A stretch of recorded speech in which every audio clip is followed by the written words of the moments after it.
بسم الله الرحمن الرحيم الحمد لله والصلاة والسلام على سيدنا رسول الله وعلى آله وصحبه ومن والاه أما بعد قال الله تبارك وتعالى إنما يعمر مساجد الله من آمن بالله واليوم الآخر وأقام الصلاة وآتى الزكاة ولم يخش إلا الله فعسى أولئك أن يكونوا من المهتدين صدق الله العظيم. Chers frères, savez-vous quelle est la dernière place publique où a été vu Rasulullah sallallahu alayhi wa sallam? La dernière place publique avant le décès de Rasulullah sallallahu alayhi wa sallam, là où il a été vu par tous les compagnons radiyallahu anhum présents à ce moment-là, c'était Masjid. Et si on veut décrire cette scène, comme les ulama nous ont expliqué, extrait à travers les hadiths, que le prophète sallallahu alayhi wa sallam, Abu Bakr radiyallahu anhu, il menait la salat. La masjid était remplie d'une umma prête à illuminer le monde par la da'wah. La maison de Rasulullah sallallahu alayhi wa sallam attenait à la masjid et un rideau séparait sa chambre de la salle de la salat. Le prophète sallallahu alayhi wa sallam ouvrit le rideau, il vit la jama'a, la congrégation. Il vit Abu Bakr radiyallahu anhu comme imam et comme dirigeant légitime, premier calife. Le prophète sallallahu alayhi wa sallam sourit et son visage était illuminé comme la pleine lune, comme brille la pleine lune. Les sahaba radiyallahu anhum, dans leur salat, ils prirent conscience de la présence de Rasulullah sallallahu alayhi wa sallam. Et de joie, ils allaient perdre le contrôle de leur salat. Le prophète sallallahu alayhi wa sallam baissa alors son rideau et 3 jours plus tard, Rasulullah sallallahu alayhi wa sallam retourna vers son Seigneur. Inna lillahi wa inna ilayhi raji'un. Si je vous ai décrit cette scène-là, c'est pour vous présenter ce que nous connaissons, ce que nous fréquentons, ce que nous aimons, la salat qui se fait dans la masjid, et particulièrement la masjid. La masjid, c'est le lieu par excellence. Comme on dit chez les jeunes, c'est the place to be. C'est là où on doit être. La masjid, dans les différentes compréhensions du terme masjid, il y a des erreurs parfois. Il y a des personnes qui ont compris que masjid, c'était le lieu où les pieux sont enterrés. Et les pieux sont adorés. Ça c'est haram. Ça c'est pas masjid. Ça c'est darga. Ça c'est un mausolée où il est interdit de faire ce genre d'action que je viens d'expliquer. D'autres ont compris que masjid c'est le lieu où seule la salat peut être faite. Rien d'autre toléré. Masjid ouvert fait la salat, 5 minutes après il ferme. On voit dans le monde, à travers le monde, des témoignages nous parviennent comme ça.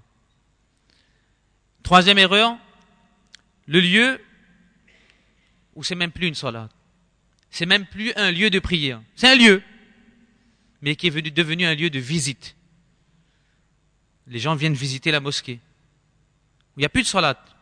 Parce que ces masjid, anciennes masjid, ces masjid, pas anciennes masjid, ces masjid ont été changés, sont devenus des lieux de visite de musées.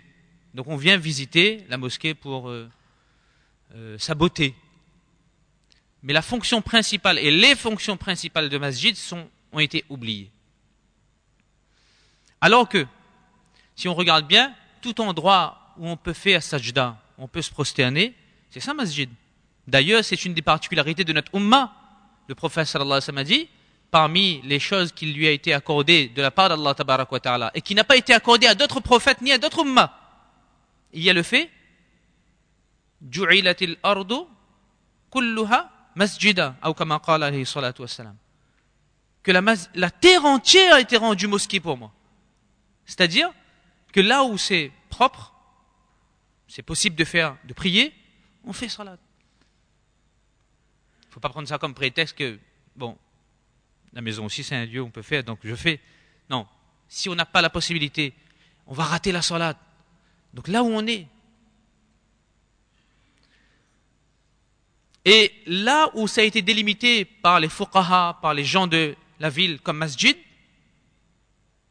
ça restera jusqu'au jour du qiyamah. C'est pour ça, derrière là-bas, vous voyez, à l'extérieur de l'actuel Jamaat Khana, il y a c'est délimité en gris, par une borne grise. C'est l'ancien Jamaat Khana. Ça veut dire que à l'origine, la niyya pour prier a été fait là-bas. Et après, il y a eu l'agrandissement du masjid. Mais ça restera jusqu'au jour du qiyamah. Pourquoi? Parce qu'à la fin du monde, tout sera détruit. Sauf les endroits où la salat a été faite, les mosquées, les masjids, ne seront pas détruites. Ces parcelles de terre seront élevées au ciel. Dans le hadith, il est dit, seront élevées au ciel et mises dans le paradis. C'est pour cela, mes frères, pourquoi tout ça? Pourquoi autant d'attention de la part d'Allah tabarak wa ta'ala pour la masjid? Parce que le prophète sallallahu alayhi wa sallam a dit ahabbul biladi ila Allah ta'ala masajiduha. Les lieux les plus aimés d'Allah sur cette terre, il y a plein d'endroits. Hein? Si on regarde sur Google Maps là, il explique où tout. Même ce qu'on ne connaît pas aussi, on va découvrir sur Google Maps. Il suffit qu'une voiture Google est passée, et on va découvrir. Mais les lieux les plus aimés, parmi tous ces lieux qui existent, que nous savons ou que nous ne savons pas, c'est masjid. Plus aimé par Allah. Vous imaginez? Et nous tous, nous savons que si Allah aime un endroit, et si nous fréquentons cet endroit, le lien, connexion directe, c'est pas en 3, 4G là, c'est 1000G. Que venons à masjid, le lien avec Allah, il est fait.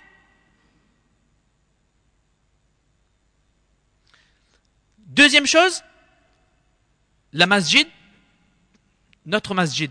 Alors, parfois on a une image, pour donner un exemple, sur un terrain de foot par exemple, celui qui est sur le terrain, il a une vue qui n'est pas celle des spectateurs. C'est pas celle de la paye son billet 70 €, il est dans une tribune, dans le coin là-bas, il voit rien, il voit juste une partie du terrain. Non. Après il y a des caméras où on voit vue d'ensemble, plan d'ensemble, etc. Donc ça c'est pour nous donner une idée que là où on est placé, on n'a pas la même vision des choses.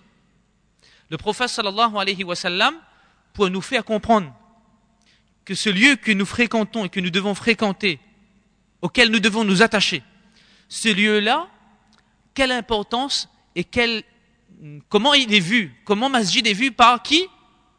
Par les anges. Vous voyez l'image que le prophète me donne? Qu'est-ce qu'il dit? Al-masjidu buyutullahi fil ard. Les mosquées, les masjids, sont les maisons d'Allah sur terre. Maison, c'est à moi. Il dit ma maison. Maison d'Allah. Vous voyez? Maison d'Allah. Donc c'est hautement symbolique là. Les maisons d'Allah sur terre. Tudhi'u li ahli as-sama, et elles éclairent, elles scintillent pour les gens du ciel. Les anges. Kama tudhi'u nujumu as-sama li ahli al-ard.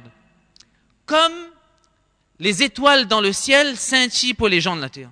Lorsque nous levons la tête vers le ciel le soir, dans un temps clair, pas nuageux, et nous voyons plein d'étoiles qui scintillent. D'ailleurs, un dia ne compte pas, mettre pas le doigt parce qu'après il gagne bobo, il gagne, hein, je vous ai dit ça.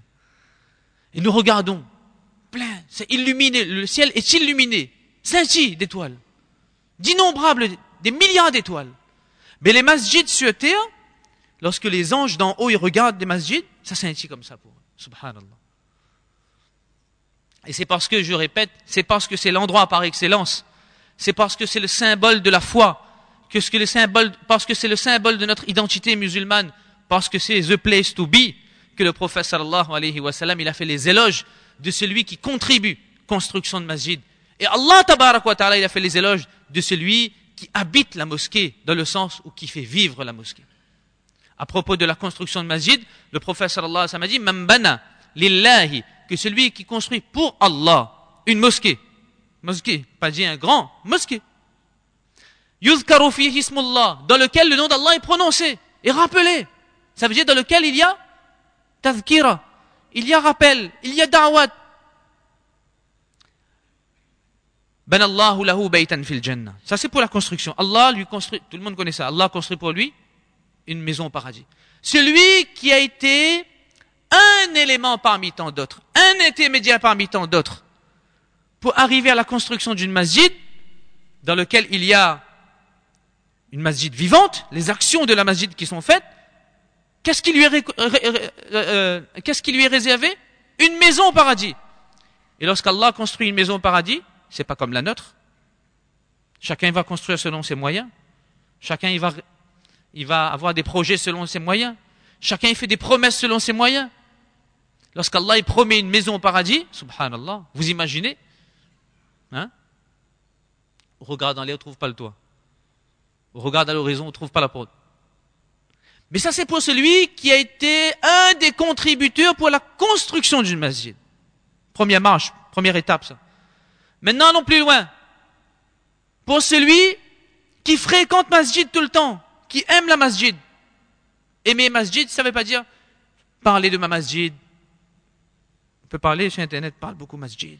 Venez visiter la mosquée. On peut parler sur masjid, mais si nous-mêmes nous vient pas. On n'aime pas masjid. Le prophète sallallahu alayhi wa sallam a dit Man alifa al masjid alifahullah. Chacun il a besoin de se sentir aimé dans ce monde et de fréquenter des lieux où les gens l'aiment, où les propriétaires des lieux l'accueillent. On vient à masjid, Allah nous aime. On vient à masjid, Allah nous aime. Et comment on peut aimer masjid? En faisant vivre masjid. Et là on passe à une autre étape, c'est une autre dimension ça. Mais c'est une dimension qui n'est pas réservée à un groupe de personnes. Loin de là, mes frères.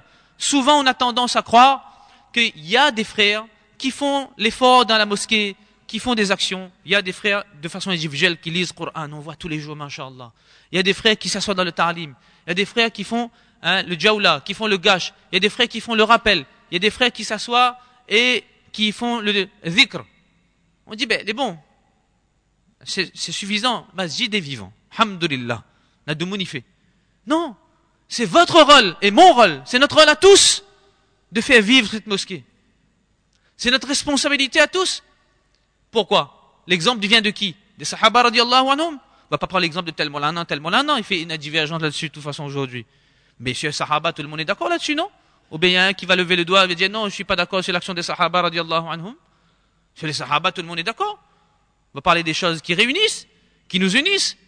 Les sahaba radiallahu anhum, ils ne venaient pas à la masjid pour prier seulement. Ils venaient à masjid, ils attendaient l'heure de la salat.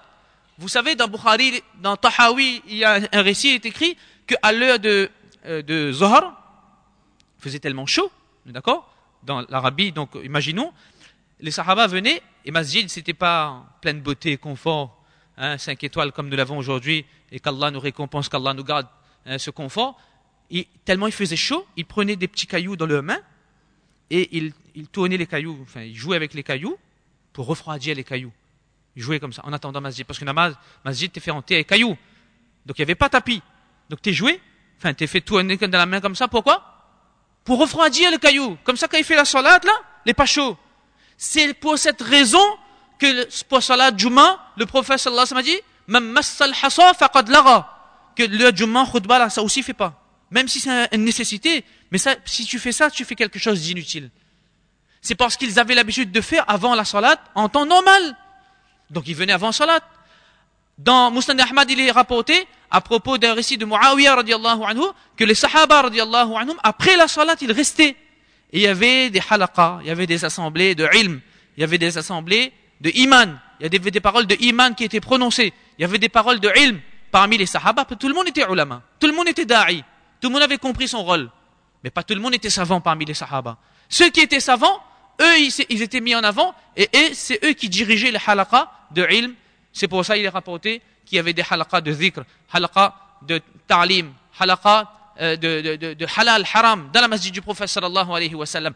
À l'époque du prophète sallallahu alayhi wa sallam, par le prophète sallallahu alayhi wa sallam lui-même, par les sahaba radiallahu anhum, et après la mort du prophète sallallahu alayhi wa sallam, il y a le récit d'Abu Hurayra radiallahu anhu, qui avait dit aux gens, qu'est-ce qu'ils faisaient, en quelque sorte, qu'est-ce qu'ils faisaient au marché, et qu'ils allaient faire un tour dans la masjid du prophète sallallahu alayhi wa sallam, là où l'héritage de Rasulullah sallallahu alayhi wa sallam était distribué. Lorsqu'on parle d'héritage, tout de suite, ça, c'est des pièces trébuchantes. Hein, on a l'esprit, d'accord, des pièces d'or. Et du coup, lorsqu'ils sont partis, qu'est-ce qu'ils ont vu? Ils ont vu qawmun yaqra'un al-Qur'an, qawmun yusallun, qawmun yazkurun al-halal wal-haram. Et ils sont revenus auprès de Abu Huraira radiallahu anhu pour lui dire, ben, on n'a vu que ça, quoi. Il n'y avait pas d'héritage qui était distribué. Elle dit, wayhakum, malheur à vous. Dhalika miras Muhammad sallallahu alayhi. C'était ça même, l'héritage de Rasulullah sallallahu alayhi wa sallam. Imam Bukhari rahmatullah alayhi, dans son Sahih, il a rapporté l'action de Mu'adh ibn Jabal, radiallahu anhu, dans lequel il est dit que Mu'adh sortait de masjid, allait inviter les gens pour venir à masjid, en dehors des heures de la salat. Donc ça aussi, ça nous prouve qu'il y avait des actions qui prenaient place dans masjid. C'est pour ça qu'on doit s'accrocher à masjid. Pour résumer, on doit s'accrocher à masjid. On doit venir à la mosquée, non pas seulement pour prier, chacun a ses besoins. Mais lorsque nous venons à masjid, venons avec le besoin, son besoin spirituel. Notre évolution spirituelle, notre progression spirituelle, notre éducation spirituelle, elle est liée à notre fréquentation assidue de la masjid et des actions qui sont faites dans la mosquée. Allah subhanahu wa ta'ala dit dans le Coran, وَمَنْ أَحْسَنُ قَوْلًا مِمَّنْ دَعَا إِلَى اللَّهِ وَعَمِلَ صَالِحًا وَقَالَ إِنَّنِي مِنَ الْمُسْلِمِينَ. Si nous voulons progresser, si nous voulons raffirmer notre foi, déjà il faut pratiquer et ensuite il faut inviter les autres à pratiquer. Pratiquer seul dans son coin ne nous permettra pas de nous tenir sur nos deux pieds en termes de iman, en termes de foi et de solidité de iman. Ce même Mu'adh ibn Jabal radiallahu anhu, je vais terminer sur ce hadith, Inna shaytana, il rapporte un hadith de Rasulullah sallallahu alayhi wa sallam, dans lequel il dit Inna shaytana dhi'bul insan. Le prophète m'a dit que shaytan, c'est le loup de l'être humain. C'est un loup pour l'être humain. Shaytan, c'est un loup pour l'être humain. Kadhi'bil ghanam, comme le loup pour les troupeaux de brebis. Ya'khudhu shat, il va prendre quoi? La brebis qui est seule, qui est égarée, hein, qui s'est mise à l'écart. Fa iyyakum wash-shi'ab. Le prophète m'a dit comme ça, faites attention lorsque vous allez dans les vallées, n'allez pas seul. Wa alaykum bil jama'a. Deuxième chose, le prophète m'a dit, accrochez-vous au groupe et au commun des musulmans qui restent au milieu des gens. Wal amma, au milieu des gens. Wal masjid. Wal masjid, accrochez-vous à masjid. Accrochez-vous à masjid. C'est pour cela, si nous allons venir à la mosquée, nous sachons que man atani, le prophète Allah ta'ala dit dans un hadith qudsi, man atani mashiyan ataytuhu harwala. Nous allons venir en marchant à masjid dans l'espoir de trouver la sérénité, la quiétude, dans l'espoir de raffirmer notre foi et d'assister dans les majlis de iman et de ilm de la mosquée. Allah tabarak wa ta'ala, c'est lui qui va nous prendre en considération et c'est Allah qui nous protégera, qui nous guidera, qui nous orientera et Allah qui raffermira nos pas, les pas de nos enfants, les pas de notre famille dans le din et dans la religion. Qu'Allah tabarak wa ta'ala nous permette de comprendre ces paroles, qu'Allah subhanahu wa ta'ala fasse que nous puissions comprendre le vrai rôle de masjid et que nous puissions assister, participer et être actifs dans les assemblées de din et de ilm qui prennent place dans la masjid. Amin ya rabbal alamin wa akhiru da'wana alhamdulillahi rabbil alamin.